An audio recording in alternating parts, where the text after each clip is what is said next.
वहिनी काय झालं, तुम्ही बोलवलं मला? मोहन, तू श्रीकांतला ओळखतोस. तो कधीच कोणाच्या वाटेला जात नाही. त्याची चित्र, त्याचे रंग, त्याचं जग यातच तो रमलेला असतो.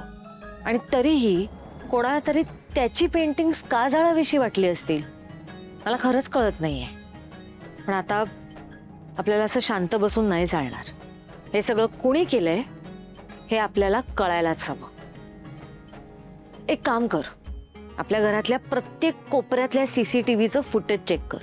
म्हणजे पॅसेज, बाहेरचा दरवाजा, सगळं. म्हणजे कोणी बाहेरून आलंय का आतमध्ये, किंवा कोणीतरी घरातलंच आहे हे आपल्याला कळायलाच हवं. मोहन, हो वहिनी, मी सगळं तपास करतो. लवकरच या मागे कोण व्यक्ती आहे ते आपल्याला कळेल. त्या फुटेजचा एकही सेकंद सुटता कामा नये. कारण ज्यांनी कोणी श्रीकांतच्या भावनांशी खेळ केलाय ना, त्याला मी असं सहजासहजी सोडणार नाही. तुम्ही काळजी करू नका वहिनी, मी लगेच तपास करतो.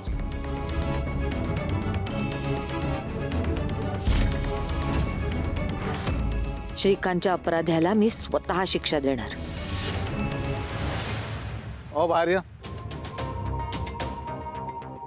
लॉटरीला कुठे गेला? भाग गया. लॉटरीला कुठे गेला? भाग गया. हा, मी बघून येतो. हा दुकानदार कुठे गेला? अरे पळाला तो. मग 10 करोडची लॉटरी लागली आहे. मला 10 करोडची लॉटरी लागली. अहो, आपली फसवणूक झाली. हा बोगस लॉटरी सेंटर चालवायचा. आपल्या सगळ्यांचे पैसे घेऊन पळून गेला तो. आता कवडी सुद्धा कुणाला मिळणार नाही. मला सांगा, ते लॉटरीवाले दादा कुठे आहेत? मला 10 करोड रुपयाची लॉटरी लागली आहे. जेवायला गेलेत का? बोलवा ना त्यांना. मला पण 10 करोड रुपये लागले. नाही हो, माझा नंबर आला होता पेपर मध्ये. हा काय 327706. अहो कसं फेक लोक असतात तिथे. माझा नंबर आला होता पेपर मध्ये. लॉटरीवाले दादा 327706 327706 327706 320076 3277. दादा इथे आहे ना पटकन.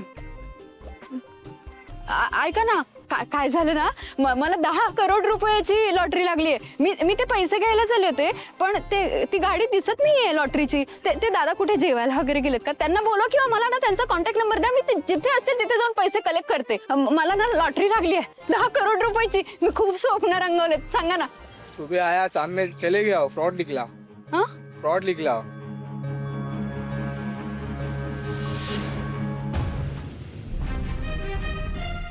मोहन, आलास? बरं झालं, तुझीच वाट बघत होते. आणलं CCTV फुटेज? काही कळलं त्यात कोण आहे ते? मोहन, काय रे, काय झालं? काही दिसलंय का? कुणी जाळली ती पेंटिंग्स हे दिसतंय का त्या फुटेज मध्ये? मोहन, मी काय विचारतेय, काही प्रॉब्लेम झालाय का? डिलीट झालंय का फुटेज, किंवा काही स्पष्ट दिसत नाहीये का त्याच्यात? नाही वहिनी, फुटेज स्पष्ट आहे. मग प्ले करते फुटेज. मला बघायचंच आहे की श्रीकांतची पेंटिंग जाळण्याची हिम्मत कोणाची झाली ते. वहिनी, मी फुटेज आणलंय खरं, पण मला तरी असं वाटतंय की तुम्ही ते बघू नये. तुम्ही बघू नाही शकणार. काय बोलतोयस तू? बघू नाही शकणार म्हणजे? तुला पण माहितीये ही पेंटिंग श्रीकांतसाठी किती महत्वाची होती. ते त्याच्या आयुष्याची कमाई होती. आणि ज्याने कोणी हे केलंय ना, आणि जर ते त्या फुटेज मध्ये असेल तर मी त्याला आयुष्यभराची अद्दल घडवणार आहे.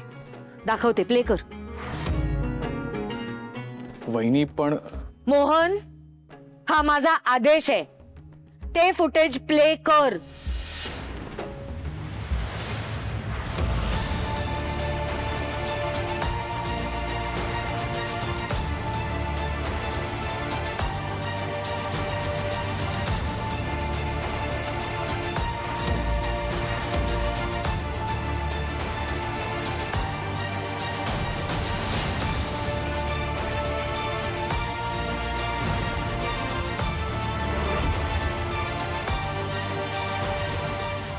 वहिनी, सावरात.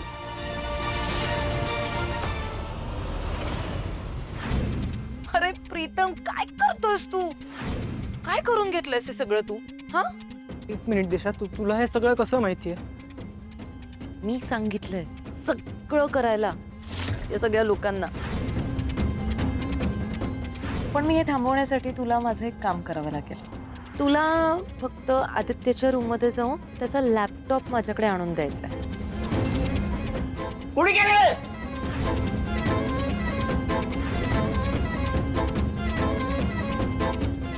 तुझा नेक्स्ट टास्क आहे की तो आदित्यला गाडी पुसायला लाव, नाहीतर त्याला गोळी घालण्यात येईल.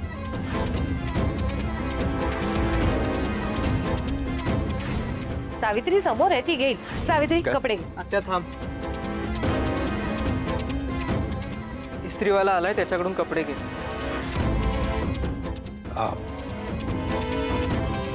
पारू जसं या घरात राहून नोकराची कामं करते, तसंच याने पण नोकर म्हणूनच काम करावं ना या घरात. उद्या तुझ्या बापाच्या चित्राचं प्रदर्शन भरणार नाही, कारण आज तुला तुझ्या हातांनी त्या सगळ्या चित्रांची होळी करायची.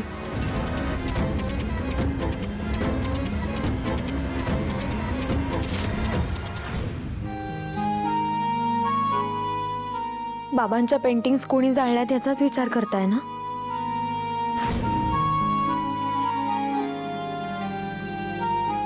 हे बघा प्रीतम, मला कळते तुमची अवस्था. तुम्ही किती उत्साहाने त्या प्रदर्शनाची तयारी केली होती. बाबांच्या अख्ख्या आयुष्यभराची मेहनत जगासमोर येणार होती आणि हा प्रकार घडला. प्रदर्शन होऊच शकलं नाही. पेंटिंग जळताना बाबांना होणारा त्रास, त्यांचं दुःख, हे सगळं तुमच्या मनाला खूप लागलंय ना?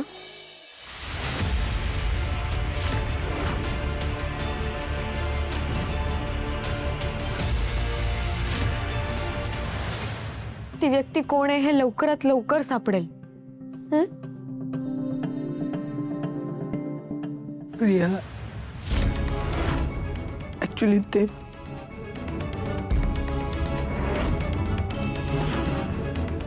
प्रीतम, श्रीकांतची पेंटिंग्स कोणी जळली?